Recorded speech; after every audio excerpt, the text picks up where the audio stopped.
The fundamental mechanics of human civilization rest on an unspoken, yet universally binding contract that governs our collective choices. Every single day, we operate under structural rules that dictate what is acceptable, what is dangerous, and what is inherently valuable. When we navigate the complexities of governance, law, and personal interactions, we're constantly measuring our decisions against an unwritten ledger of costs and benefits. This dynamic is not merely a modern bureaucratic invention, but rather the primary survival mechanism of our species. We willingly forfeit certain individual impulses because we inherently recognize that structured cooperation yields a far greater harvest of safety and prosperity than isolated chaos. The true measure of any ethical system lies not in how smoothly it functions during times of abundance, but in how it holds up when resources dwindle and desperation takes over. To truly understand the nature of justice, we must look past superficial pleasantries and examine the cold, mathematical reality of human survival. We must look at how we calculate the value of existence when the luxury of sentimentality is stripped away entirely, leaving behind only the raw framework of outcomes and survival. When we look back at the historical development of legal frameworks, we see a continuous attempt to codify this exact calculus. Ancient tribes and modern empires alike discovered that a community cannot survive if every member acts solely on erratic personal whims. Instead, they built systems designed to produce the highest possible yield of security, order, and collective health for the population as a whole.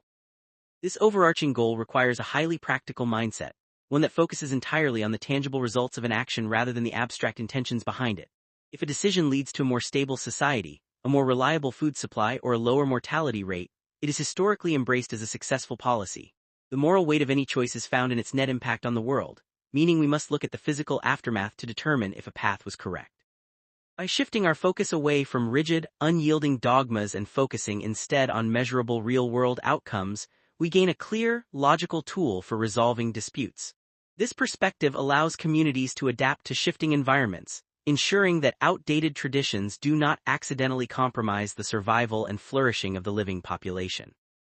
To illustrate how this practical calculation operates under extreme stress, philosophers often use the classic scenario of a runaway vehicle heading toward a catastrophic collision.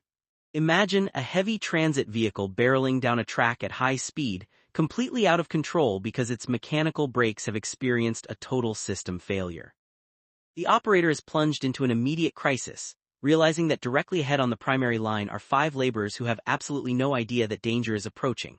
Because of the surrounding architecture and the speed of the vehicle, these 5 individuals will certainly perish if the vehicle continues along its current trajectory.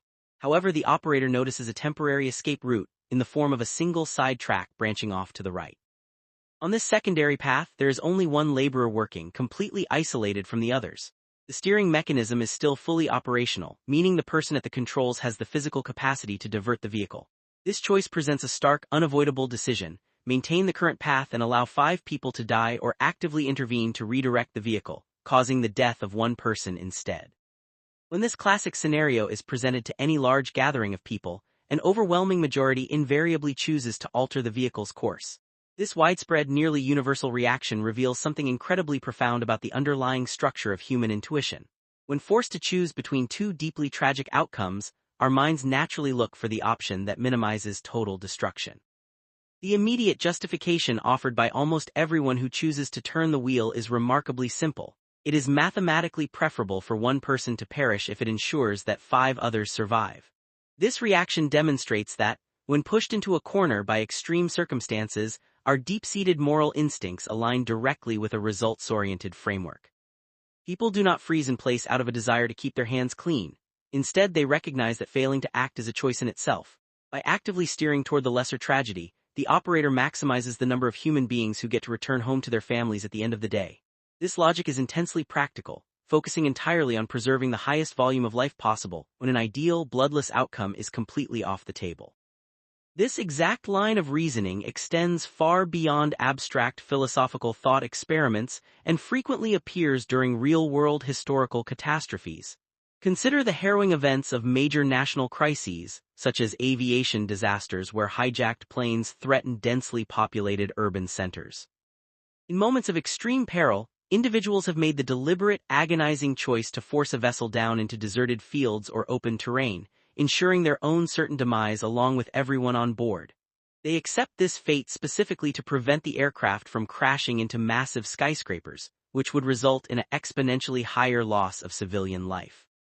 Society universally recognizes these individuals as profound heroes, celebrating their supreme sacrifice, because it prevented a much larger tragedy from unfolding. We do not condemn them for the destruction of the vessel or the loss of life inside it. Rather, we honor the fact that they successfully mitigated total devastation. This collective admiration proves that our legal and cultural institutions deeply understand and endorse the principle of minimizing harm. We inherently accept that in moments of absolute crisis, the preservation of the majority overrides all other competing concerns. However, this highly practical approach to decision-making is not completely without its fierce critics and profound philosophical challenges. A minority of individuals look at the runaway vehicle scenario and feel a deep sense of hesitation, arguing that actively choosing to end a life is fundamentally different from letting a tragedy unfold naturally. They worry that if we entirely base our concepts of justice on raw numerical calculations, we open the door to dangerous precedents that could threaten the fabric of society. From this skeptical viewpoint, an over-reliance on pure mathematical outcomes could be used to justify horrific historic atrocities, such as the systematic oppression or elimination of a minority group for the alleged economic benefit of a majority population. They argue that once you accept the premise that individuals can be freely sacrificed for the collective good, you remove any real protection for human dignity. This counterargument suggests that true justice must be anchored to something far more stable than shifting calculations of utility. They believe that certain actions are inherently unacceptable, regardless of how much good they might supposedly generate for the rest of society in the short term. To thoroughly test whether people genuinely believe in maximizing survival at all costs, we must alter the details of the scenario to remove the element of mechanical mediation. Imagine that you are no longer the operator of the runaway vehicle, but rather an independent observer standing on a pedestrian bridge directly above the tracks. As you look down, you see the exact same crisis unfolding. A heavy vehicle is rushing toward 5 completely oblivious workers, and the brakes are entirely non-functional. However, in this version of the scenario, there is no side track available to divert the vehicle away from the workers. Standing immediately next to you on the edge of the bridge is an exceptionally large, heavy individual whose physical bulk is sufficient to stop the vehicle's momentum. You instantly realize that if you were to give this person a firm push, they would fall off the bridge and land directly on the tracks below. The impact would undoubtedly be fatal to this individual, but their body would act as an effective barrier, successfully halting the vehicle and saving the 5 laborers. When this specific variation is presented to the exact same crowd that voted to turn the vehicle, the collective response flips completely. The vast majority of people who eagerly endorsed diverting the vehicle on the tracks suddenly recoil in horror at the prospect of pushing the individual off the bridge. This dramatic shift in public opinion creates a fascinating intellectual paradox that demands a deep investigation into human psychology. If the ultimate goal of our moral decision-making is simply to ensure that 5 people live while only 1 person dies, then the 2 scenarios should be viewed as functionally identical. In both instances, a deliberate physical action results in the sacrifice of a single life to preserve a group of 5. Yet, our internal emotional compass treats them as completely distinct ethical universes, embracing the first as a tragic necessity while condemning the second as a horrific crime. This inconsistency forces us to look closer at what truly drives our notions of right and wrong when numbers alone no longer seem to satisfy our collective conscience. When pressed to explain this glaring contradiction, people often try to draw a sharp distinction between the physical nature of the actions involved. They argue that turning a steering wheel to guide a vehicle down an alternate path feels like managing an existing crisis that is already in motion. In contrast, physically putting your hands on a stranger and pushing them to their death feels like an explicit act of murder. In the bridge scenario, the individual standing next to you is completely separate from the ongoing emergency, and your intervention forcefully drags them into a fatal situation against their will. Critics of the action argue that this direct physical contact violates a fundamental boundary of personal safety that should never be crossed. They feel that by pushing the person, you are using a human being as a mere tool or a physical obstacle to solve a problem, which feels deeply wrong. This explanation suggests that human beings care deeply about the specific methods used to achieve an outcome, rather than just looking at the final balance sheet of lives saved. Yet if we examine this distinction with strict logical consistency, the argument begins to show significant structural weaknesses. The single laborer working on the side track in the first scenario did not choose to be involved in a life-or-death crisis any more than the individual standing on the bridge did. Both individuals were simply going about their day in different locations, completely unaware of the approaching danger. When the operator turns the steering wheel, they are making a conscious, deliberate choice to end that isolated worker's life, just as surely as if they had used their physical strength. The mathematical reality of the situation remains completely unchanged. One person dies so that 5 other people can survive. Trying to base an entire ethical framework on whether you use a steering wheel or your bare hands seems like an emotional defense mechanism, rather than a coherent theory of justice. If we truly value human life, our primary objective should always be to maximize the total number of survivors, regardless of how uncomfortable the specific process makes us feel. To further expose the emotional biases that cloud our judgment, we can modify the bridge scenario to remove the element of direct physical contact. Imagine that the heavy individual on the bridge is not standing loose on the edge, but is instead positioned directly on top of a mechanical trapdoor. Right next to you is a control wheel that, when turned, instantly releases the latch and drops the individual onto the tracks below to stop the vehicle. By introducing this mechanical interface, we completely eliminate the need to physically touch or push the person with your own hands. You are now simply turning a wheel, which is the exact same physical motion used by the operator in the very first scenario. Despite this adjustment, many people still feel a lingering, powerful resistance to activating the trapdoor, though their arguments become much harder to defend. This lingering hesitation proves that our moral distress is not actually caused by the physical act of pushing, but rather by the realization that we are choosing to target an individual who was previously safe. This deep conflict between logical calculation and emotional resistance shows that our minds are constantly torn between 2 competing systems of thought. The first system is highly analytical, calculating outcomes and recognizing that a higher number of survivors is objectively better than a lesser number.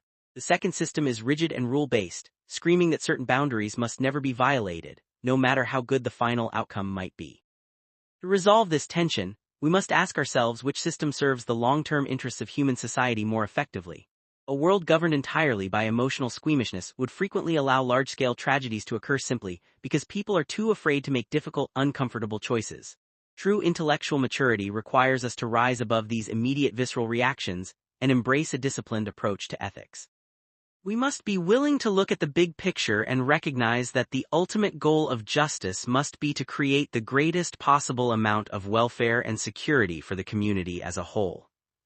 This fundamental debate over how we calculate value is not restricted to runaway vehicles. It forms the absolute backbone of modern medical ethics. Imagine an emergency room doctor who is suddenly faced with 6 patients arriving simultaneously after a massive transportation accident. 5 of these patients have sustained moderate, life-threatening injuries, while the 6th patient is catastrophically wounded and requires immediate, round-the-clock attention to survive. The doctor quickly realizes that if they dedicate their entire day to saving the single, critically injured individual, the other 5 patients will certainly deteriorate and die from neglect. Conversely, if the doctor focuses their energy on treating and stabilizing the 5 moderately injured people, the single critical patient will inevitably perish. When this specific dilemma is presented to medical professionals and the general public, the decision is almost completely unanimous. Virtually everyone agrees that the doctor must treat the 5 patients, accepting the loss of the one as an unavoidable consequence of maximizing life. In this medical context, the practical calculation is universally accepted because it matches our institutional understanding of triage, where resources are allocated to save the most lives. No one accuses the emergency room doctor of murder for choosing to walk away from the critically injured patient to treat the larger group. We recognize that the doctor is operating within a tragic framework of scarcity, where a failure to prioritize numbers would result in a far worse total outcome. The morality of the action is judged entirely by its final result: 5 living individuals restored to health versus only 1. This scenario demonstrates that when an individual is already part of a medical crisis, we completely support the logic of maximizing survival. The absolute clarity of this choice shows that when we remove the personal horror of direct physical violence, our society is incredibly comfortable using numbers to determine the right path. However, we can easily disrupt this moral consensus by introducing a different medical scenario that involves a completely healthy individual outside of the immediate crisis. Imagine a brilliant transplant surgeon who has 5 distinct patients, each suffering from the terminal failure of a different vital organ. One desperately needs a heart, one a lung, one a kidney, one a liver, and the 5th a pancreas. Without immediate transplants, all 5 will die by the end of the day. The surgeon currently has absolutely no organ donors available, and time is rapidly running out for these 5 individuals.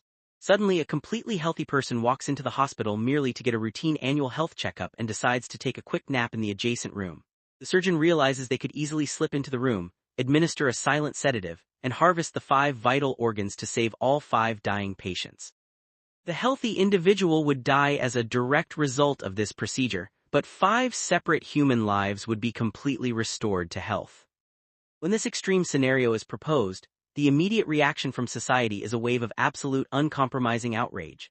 Not a single person would support the surgeon's plan to harvest the sleeping patient's organs, even though the mathematical outcome is exactly the same as the triage scenario.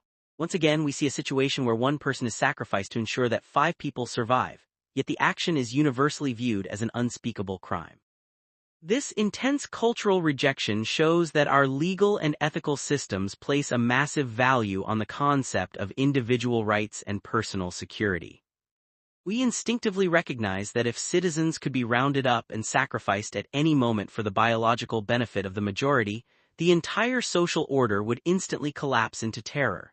The fear of living in a world where anyone could be harvested next would completely destroy any collective happiness that the saved lives might have generated. This brings us to the core realization that when we evaluate choices, we cannot look at the immediate physical consequences in total isolation. A truly thorough practical analysis must take into account the long-term systemic impacts that an action has on the wider community. Pushing a man off a bridge or harvesting a healthy patient's organs might save 5 lives today, but it completely shatters the public trust required for a stable society. If people are constantly terrified that their lives can be discarded by a calculation of convenience, they will stop using public infrastructure, avoid hospitals, and live in constant fear. Therefore, a deeply logical approach to justice recognizes that preserving individual security is actually essential for maximizing the long-term welfare of the population. We protect rights not because they are mystical, untouchable rules handed down from the heavens, but because they serve as a vital structural foundation for a peaceful and thriving society. To understand how these concepts became formalized into a comprehensive philosophical framework, we must look to the pioneering work of thinkers like Jeremy Bentham. Writing during a period of massive political transformation, Bentham sought to sweep away outdated, superstitious legal traditions and replace them with a system based entirely on human reality. He observed that all human beings, regardless of their cultural background or social standing, are ultimately governed by 2 sovereign forces, pleasure and pain. We are naturally drawn toward experiences that bring comfort, joy, and fulfillment, while we actively avoid experiences that cause suffering, injury, and distress. Bentham argued that since this desire for happiness is the universal driving force of human existence, it must form the absolute foundation of all morality and legislation. The ultimate goal of any just society should simply be to maximize utility, which he defined as the total balance of pleasure over pain across the entire community. This core philosophy is frequently captured by the famous and enduring slogan, "The greatest good for the greatest number." It offers an incredibly democratic approach to justice because it treats the suffering and happiness of every single individual with completely equal weight. In Bentham's system, the pleasure of a wealthy aristocrat carries no more inherent value than the pleasure of a penniless laborer working in a factory. The rightness of any law, policy, or personal action is determined entirely by calculating its net impact on the collective happiness of the population. If a policy brings joy and security to thousands while only causing minor inconvenience to few, it is objectively a good and just policy. This framework provides a clear mathematical tool for governance, removing personal bias and religious dogma from public debate. It forces us to focus on real, measurable improvements to the human condition, making the tangible well-being of the living world the ultimate standard of righteousness. To see this philosophy tested in the real world, we can look at a famous 19th-century maritime legal case known as the Queen versus Dudley and Stevens. The story involves a tragic shipwreck where 4 crew members were left stranded in a tiny lifeboat in the middle of the vast, open ocean, thousands of miles from land. Their provisions were completely exhausted, and they spent weeks enduring intense hunger and dehydration under a blistering sun. Among the crew was a young, inexperienced cabin boy who, against advice, had consumed seawater out of sheer desperation and was now drifting into a state of unconsciousness. As the days bled into weeks with no rescue ship in sight, the older crew members realized that they would all inevitably perish unless they took extreme action. They made the calculated, agonizing choice to end the life of the frail cabin boy, using his body for sustenance to preserve their own lives until rescue finally arrived. When the survivors returned to land, they were immediately arrested and put on trial, sparking a massive national debate over the boundaries of necessity and justice. From a strictly results-oriented perspective, the crew's actions prevented a total tragedy where all 4 individuals would have died at sea. By sacrificing the single crew member who was already closest to death, 3 adult men with families and dependents managed to survive and return home. The net amount of life and future happiness preserved by this grim choice was objectively higher than if they had simply sat quietly and allowed everyone to starve. Yet the legal system found itself deeply conflicted, struggling to reconcile the mathematical logic of survival with the traditional prohibition against taking an innocent life. This historic case forces us to confront the reality of our principles when survival is pushed to its absolute physical absolute limit. Ultimately, studying these profound dilemmas serves a much larger purpose than merely winning academic debates or sorting through old legal archives. It forces us to engage in an ongoing process of self-reflection, constantly challenging the unexamined assumptions that shape our daily choices. Philosophy is not a harmless intellectual hobby designed for comfortable lecture halls. It is an active, often unsettling disruption of everything we take for granted. It takes the familiar concepts of our lives and turns them completely upside down, forcing us to justify the things we claim to believe. Once you begin to look at the world through a lens of strict logical calculation, you can never go back to relying on simple, unexamined emotional reactions. The journey toward understanding justice requires us to look directly at the hardest questions imaginable, acknowledging that our choices have real, measurable consequences for the welfare of the world. Part 2. The true test of any civilization's ethical foundation is its willingness to consistently apply its principles, even when the outcomes make us deeply uncomfortable. If we accept the premise that the ultimate purpose of law and society is to foster human flourishing, then we must be ready to defend that idea across all scenarios.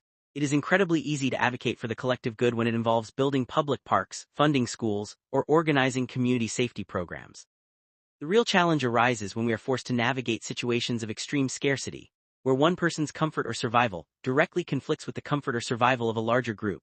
In these moments, relying on vague sentiments of universal goodwill is simply not enough to guide our choices.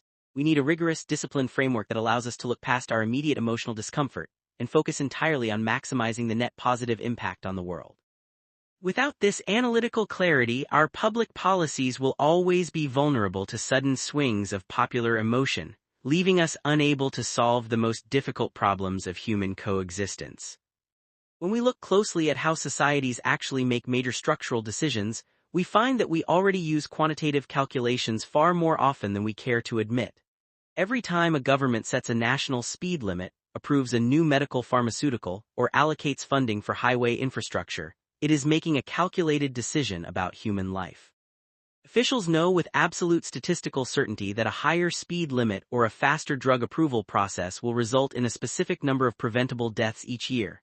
Yet, they choose to accept these losses because they recognize that the alternative, restricting all movement or halting medical progress, would cause a far greater stagnation of human happiness and economic vitality. We do not condemn these policymakers as murderers. Instead, we praise them for balancing risks to ensure a functional, productive, and prosperous society.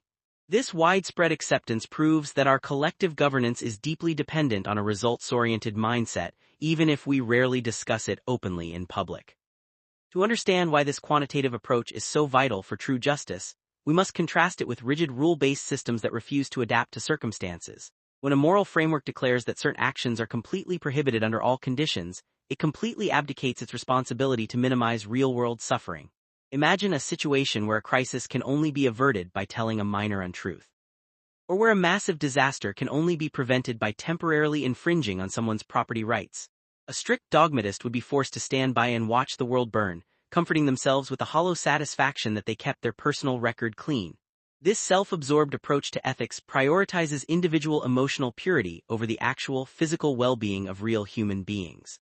A truly compassionate society must reject this vanity, recognizing that the rightness of an act must always be judged by its tangible fruit, rather than by how neatly it conforms to abstract, inflexible dogmas. This brings us to a deeper analysis of the concept of utility, which is too often misunderstood as a cold, unfeeling celebration of raw economic efficiency.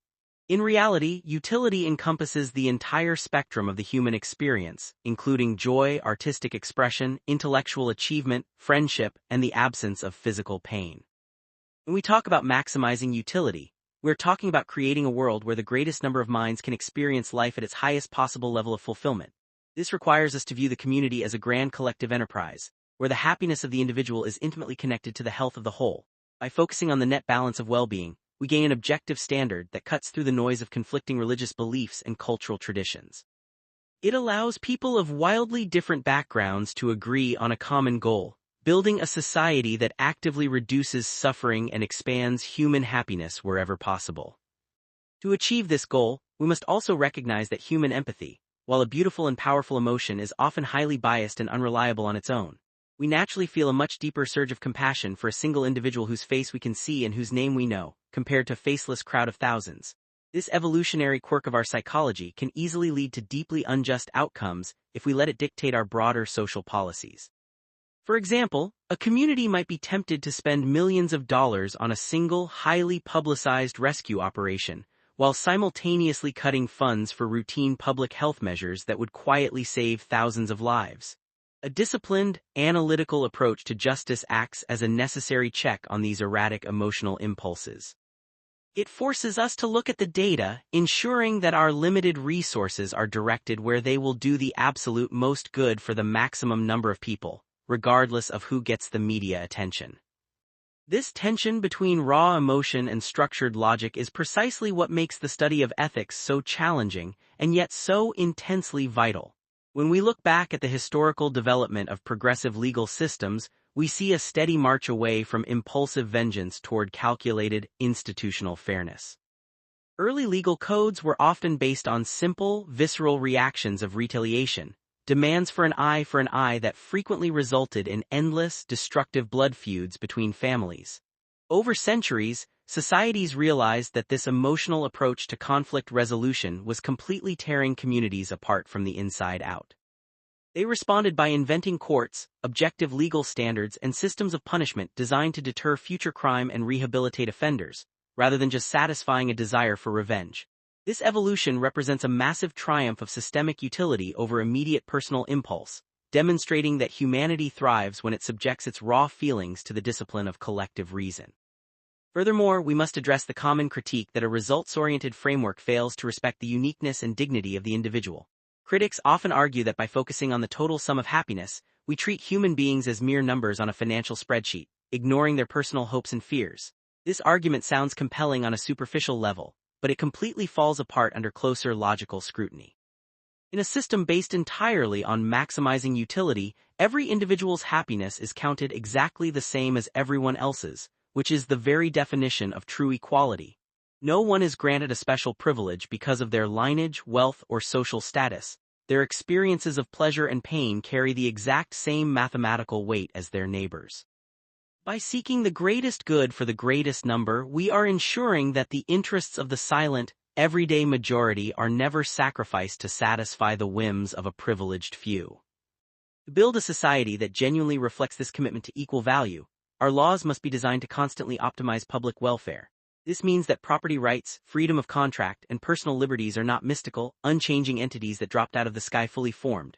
Instead, they are highly useful social tools that we maintain because they generally produce excellent real-world outcomes, such as economic innovation, personal expression, and social trust. However, if a unique situation arises where an absolute adherence to these tools would result in an overwhelming catastrophe, the community must have the flexibility to prioritize survival. A bridge that cannot bend under the stress of a massive storm will inevitably snap and plunge everyone into the river below. Similarly, an ethical or legal system that cannot adapt its rules during an unprecedented crisis will ultimately collapse under the weight of its own rigid inflexibility. This practical flexibility is exactly what allows modern democratic societies to successfully navigate rapid technological and economic changes. When new industries emerge, whether it is steam engines in the 19th century or digital networks in the 21st, they always disrupt old ways of life and challenge existing legal boundaries. If we relied entirely on a rigid, unyielding framework of natural rights, we would be completely paralyzed, unable to regulate new technologies or protect the public from novel forms of exploitation. A utility-based approach allows us to ask a simple, clear, and clarifying question. What set of rules will generate the highest level of safety, prosperity, and freedom for our citizens moving forward? This gives us a dynamic, evolutionary method for updating our laws, ensuring that our legal institutions remain a useful servant of human happiness rather than becoming a dusty monument to the past. We must also confront the reality that making these big-picture calculations often requires a significant amount of moral courage.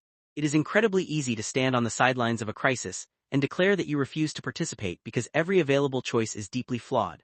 This passive attitude allows an individual to maintain a comfortable illusion of personal innocence while allowing a major tragedy to unfold right in front of them. A truly responsible citizen recognizes that when you have the capacity to alter an outcome, doing nothing is a momentous choice in itself. If an operator refuses to turn the vehicle's wheel because they are afraid of the guilt of changing the path, they are directly responsible for the deaths of the 5 people on the main track. True moral maturity means accepting the heavy emotional burden of choosing the lesser evil, knowing that your decisive action is the only thing standing between the world and a far greater catastrophe. To cultivate this sense of responsibility, our educational and cultural institutions must encourage people to think deeply about systemic impacts. We need to move beyond simple narratives that categorize the world into purely good and purely evil forces, and instead teach people to analyze complex interlocking systems. This requires us to look at the long-term ripple effects of our personal consumption, our political votes, and our corporate decisions. When we buy a product, we are supporting an entire supply chain that affects workers and environments across the globe. When we pass a law, we are altering incentives that will shape human behavior for decades. A society that trains its citizens to carefully trace these causal connections will always be far more effective at reducing systemic cruelty and expanding collective opportunity. It transforms morality from a series of passive, defensive prohibitions into an active, creative project dedicated to intentionally engineering a better world. This systemic view also helps us understand why the preservation of public institutions and social trust is so incredibly valuable from a practical standpoint. If a community becomes completely fractured by corruption, suspicion, and lawlessness, the total amount of utility drops to near zero as everyone retreats into defensive isolation. Therefore, a deeply logical approach to justice recognizes that things like honesty, fairness, and the rule of law must be fiercely protected in our daily lives. We do not lie, cheat, or steal, not because there is a mystical cosmic ledger recording our sins, but because a society where everyone lies, cheats, and steals is a living hell for everyone inside it. By maintaining high standards of personal integrity, we are actively contributing to the vital social capital that allows human beings to cooperate, trade, create art, and live without constant fear.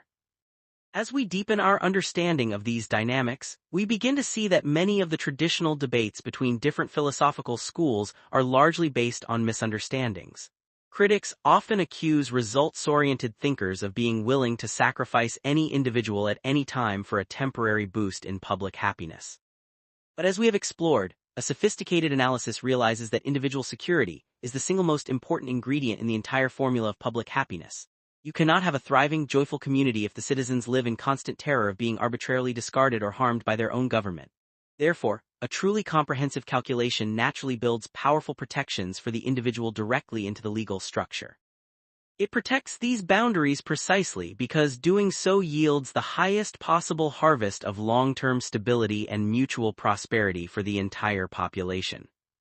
This integrated perspective allows us to look back at our earlier dilemmas with a much clearer, more unified vision.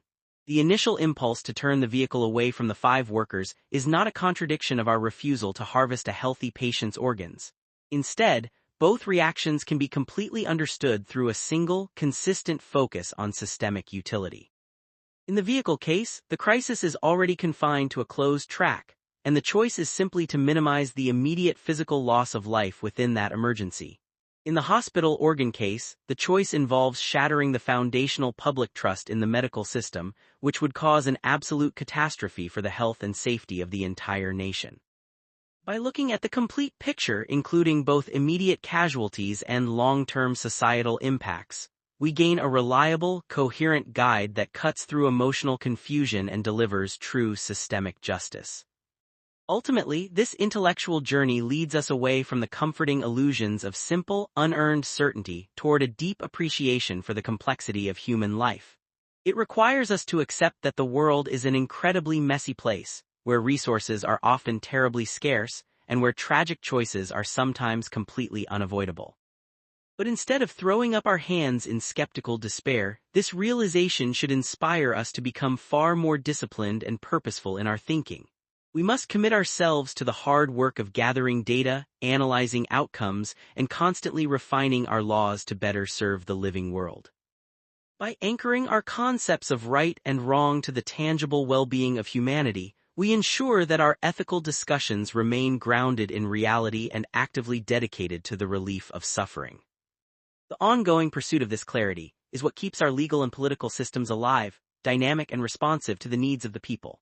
It prevents our institutions from hardening into a series of hollow, unthinking rituals that no longer serve the public good. When we challenge our students, our citizens, and our leaders to justify their positions based on real-world outcomes, we're inviting them into a grand, collective exercise in shared reason.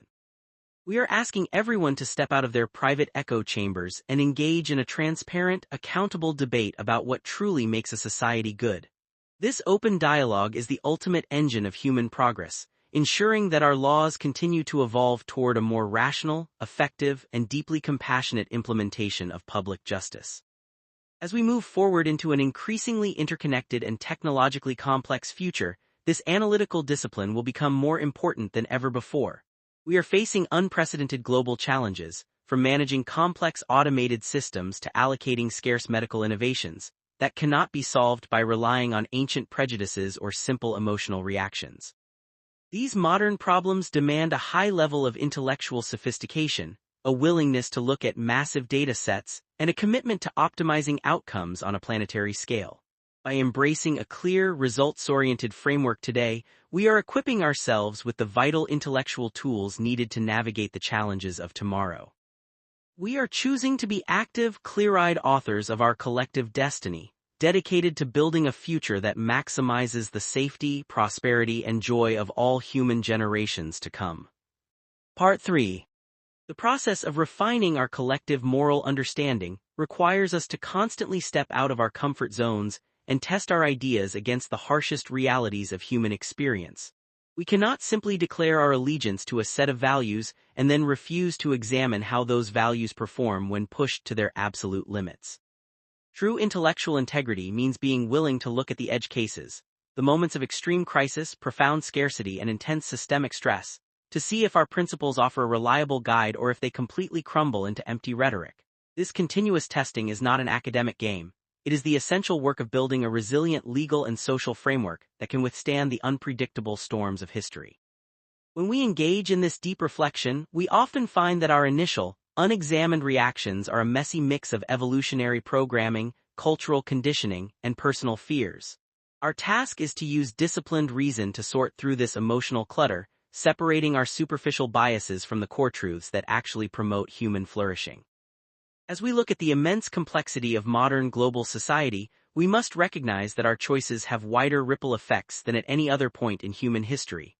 An economic policy passed in one nation can instantly impact the livelihoods of millions of workers on the other side of the planet. A public health decision can alter the course of a global illness within weeks. In this hyperconnected world, we simply do not have the luxury of relying on localized, tribal moralities that only focus on the immediate visibility of our actions. We need an ethical perspective that is fundamentally global and systemic in its scope, one that evaluates choices based on their total, long-term impact on the collective welfare of humanity. This requires a profound shift in how we think about responsibility, moving away from a passive desire to avoid personal wrongdoing toward an active commitment to optimizing the state of the world through every channel available to us.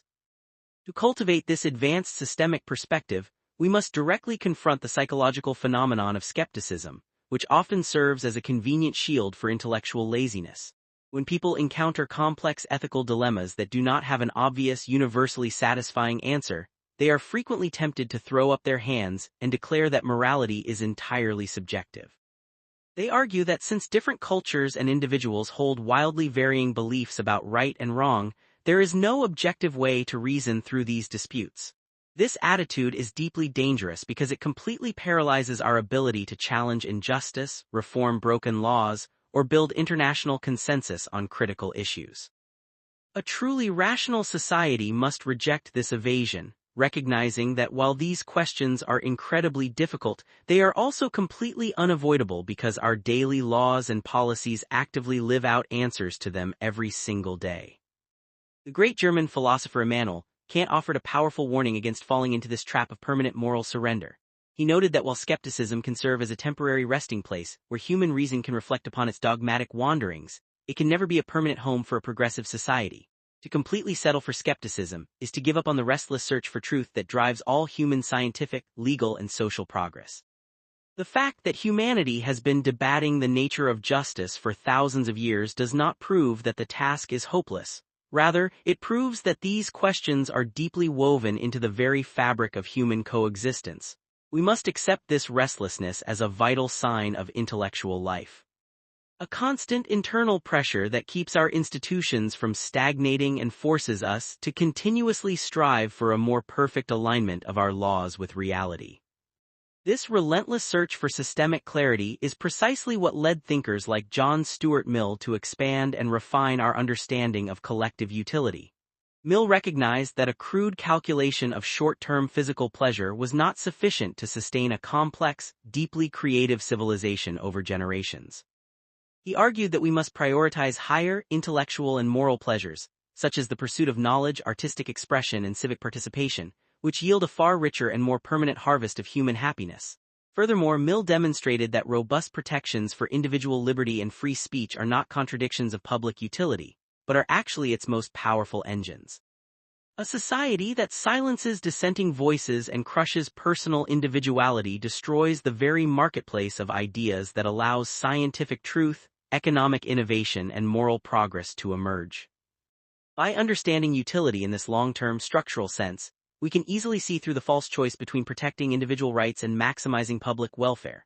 We do not protect the freedom of the individual out of an unthinking devotion to an abstract mystical dogma. We protect it because history has proven that free individuals create a far more vibrant, prosperous, and resilient society than repressed populations. This insight allows us to build a legal system that is both deeply principled and intensely practical, one that fiercely guards personal boundaries precisely because doing so is the most effective strategy for ensuring the long-term flourishing of the community.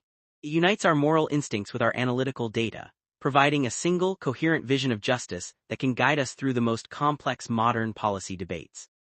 Consider how this unified framework applies to the highly contentious issue of economic inequality and resource redistribution within a democratic nation. A purely emotional approach to this problem often degenerates into a bitter conflict between envy on one side and possessiveness on the other, with both factions claiming an absolute, non-negotiable right to their position. A results-oriented perspective revalues this entire debate by asking a clear empirical question. What structural distribution of wealth and opportunity will generate the highest level of overall societal health, innovation, and civic stability? This allows us to look at the data regarding how access to quality education, healthcare, and infrastructure impacts the productivity and happiness of the entire population. It transforms an ideological shouting match into a collaborative, problem-solving effort dedicated to designing an economy that truly works for the maximum number of citizens. Similarly, this analytical discipline is completely transforming our approach to criminal justice and penal reform across the globe. For generations, legal systems were driven primarily by a desire for retribution, focusing on inflicting an arbitrary amount of suffering on an offender to match the perceived weight of their crime. A sophisticated utility-based approach shifts the focus entirely toward future outcomes, analyzing how different methods of rehabilitation, community service, and incarceration affect recidivism rates. The goal becomes to design a system that minimizes the total amount of crime and societal harm, rather than just satisfying a primitive urge for vengeance. When we look at the data, we quickly discover that humane, rehabilitation-focused systems consistently produce far safer communities and lower economic costs than purely punitive models. This represents a massive triumph of rational utility over raw emotion, proving that a society becomes safer and more just when it prioritizes measurable results over impulsive anger. We must also apply this rigorous mindset to our relationship with the environment and the natural resources that sustain human life. For much of industrial history, humanity operated under a deeply short-sighted calculation, exploiting ecosystems for immediate economic gains while ignoring the long-term destruction being left behind. A truly comprehensive practical analysis forces us to take into account the welfare of future generations, recognizing that exhausting our planet's biological capital is a catastrophic error on the grandest scale. It requires us to price systemic costs, such as pollution, deforestation, and climate disruption, directly into our current economic equations, ensuring that our modern prosperity does not come at the expense of our descendants' survival. This long-term stewardship is not an act of sentimental self-sacrifice. It is a supreme requirement of systemic utility dedicated to preserving the permanent foundation of human civilization. To successfully meet these massive global challenges, We must actively cultivate an intellectual culture that celebrates scannable clarity, transparency, and data-driven accountability. We must demand that our political leaders, corporate executives, and cultural influencers justify their proposals with clear evidence and logical arguments, rather than relying on empty slogans or emotional manipulation. This requires a population that is highly literate in statistical thinking, system dynamics, and the basic principles of scientific inquiry. When we train our minds to look past immediate appearances and focus on tracing systemic causes and effects, we become far less vulnerable to demagogues who exploit our fears and prejudices to divide us. It creates a robust, highly resilient public square where true progress can be systematically engineered through collective deliberation. This commitment to clear-eyed analysis also changes how we view our personal roles within our local communities and neighborhoods. It encourages us to look at our charitable donations, our volunteer hours, and our career choices through a lens of effective impact, ensuring that our personal energy is actually moving the needle on human suffering. Instead of simply engaging in superficial acts of kindness that make us feel good in the moment, we are driven to seek out programs that have been proven to deliver permanent improvements to people's lives. It elevates our personal compassion from a fleeting, erratic emotion into a focused, highly effective force for good that can systematically dismantle structures of poverty, ignorance, and despair. Furthermore, we must recognize that this journey toward intellectual clarity is a deeply personal and transformative experience for every student who undertakes it. As we explored at the very beginning of our journey, learning to think philosophically carries a profound personal risk that can permanently alter how you view your own life. It works by taking the familiar, unquestioned assumptions of your daily existence, the traditions you inherited, the habits you formed, the beliefs you took for granted, and making them look completely strange and unfamiliar. Once your mind has been stretched by a new, more rigorous way of seeing the world, it can never shrink back to its original dimensions.